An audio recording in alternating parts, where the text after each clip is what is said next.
2017, November 12, 2017. So I'm going to point out some areas. Well, that area right there is the John Steinbeck writing studio, but it's an Airbnb, which means that you have traffic that would come in and out constantly because it's constantly being rented, mainly to perpetrators of this domestic terrorist organization. Right there's 419. You have a Latino family living there, and they actively participate in one form or another, mainly try to get you in trouble. Across the street here is the owner's sister-in-law. She doesn't do it as much, but her daughter and son-in-law who live in the back do. We have a location over here. What's that? 411. And they're more quiet about it, but they have Emitter Systems over there because the AT&T engineers had come out there because they had to keep going over to this pole over here because they claim that and not they, but they have a back rental unit that claimed that their internet kept going out. And inadvertently they were talking and they pointed at something on the property, and then they turned around and pointed it at my location. And they didn't see me because I was actually inside the house and had just inadvertently come out. That's my humble little abode. It's a small little place.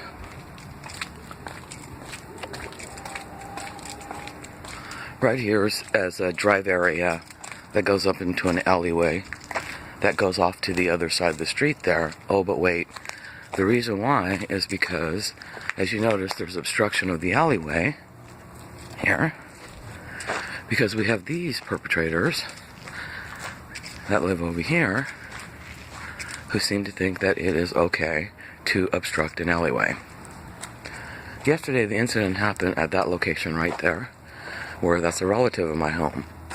This place has a laundry, and this Trish that lives over here then walked across the street while I was sitting up on the top porch up there, walked across the street, okay, and then slowly made her way up there as she aggressively attempted to create conflict between my aunt and myself.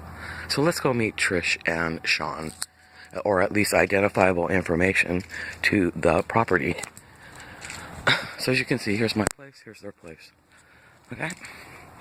So if you had a conflict, what you need to do is you need to walk out your door over here as an adult and walk over here and knock on that door up there and simply say what you need to say. But what Trish did was, she didn't choose to come over here and privately have a conversation with me. She chose to go across the street to a relative's house, confront me on the porch, and then turn around and impugn my character and credibility. So this is her vehicle. Okay? So it's a Mazda 3. You have the license plate. And this is Sean's vehicle over here. So these are the identifiable pieces of information that you will need to conduct an investigation. This is the residency. And look how close the other residence was. That's the same place that I pointed down the hallway. Okay? And that was something that Trish did not need to do, other than the fact that she wanted to create conflict between a relative of mine and myself. You know, that whole concept of isolating people. So like I said, if she had a problem, she could have come from that porch. There's not even a fence. Walked over to that door, knocked on that door, and had a private conversation. But Trish instead chose, Trish right here, that's her identifiable information. If you need closer information, here it is.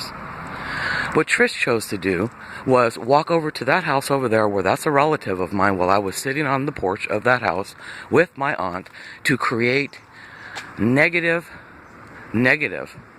conflict.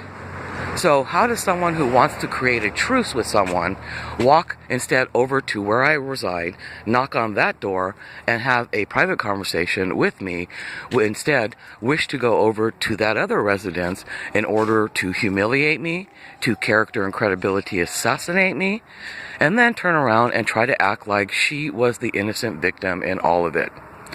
So as I've shown you, we've got people, and she claims she never broke the law.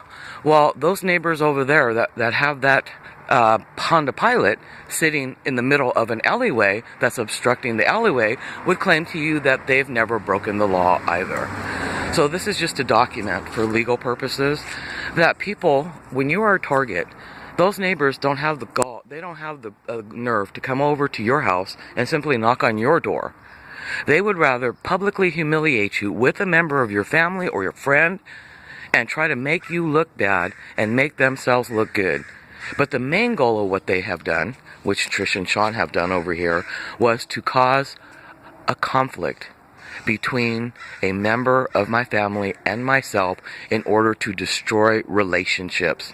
So how innocent are Sean and Trish? You saw their vehicles, and please take their identification, and they're at 420 Eardley Avenue. How innocent are the two of them if they're willing, okay, to not come to my door walking across this area right here without a fence, instead going over to a relative's property in order to cause that much harm to a targeted individual.